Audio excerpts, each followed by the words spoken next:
এদিকে ঈদের চতুর্থ দিনেও পর্যটকদের ভিড় ছিল দেশের বিভিন্ন বিনোদন কেন্দ্রে। শিশু কিশোর ও অভিভাবকদের পদচারণায় মুখরিত বিভিন্ন পার্ক। ঈদের ছুটিতে অনেকেই ঘুরে দেখেছেন বিভিন্ন জেলার দর্শনীয় ও ঐতিহাসিক স্থান। আর এটা ওইটা না, কাপড় ধোয়ার একটাই সলিউশন, চাকা অল ইন ওয়ান। রাঙামাটির পাহাড়, নদী, লেক আর ঝর্ণার অপরূপ সৌন্দর্য মন ভরিয়ে দেয়।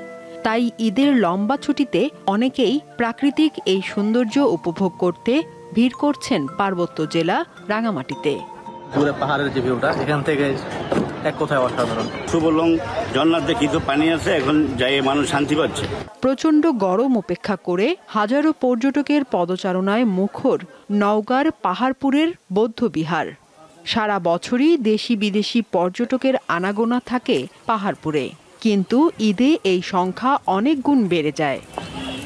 শেরপুরে দর্শনার্থীদের আনাগোনায় সরব হয়ে উঠেছে ঝিনাইগাতির গজনী অবকাশ কেন্দ্র ও মধুটিলা ইকো পার্ক।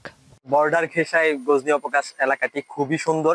মাগুরায় শিশু কিশোর ও অভিভাবকদের পদচারণায় মুখর পৌর শিশু পার্ক, রংধনু শিশু পার্ক। ঈদের পর বাচ্চাদেরকে নিয়ে সুন্দর সময় কাটানোর জন্য এসেছি।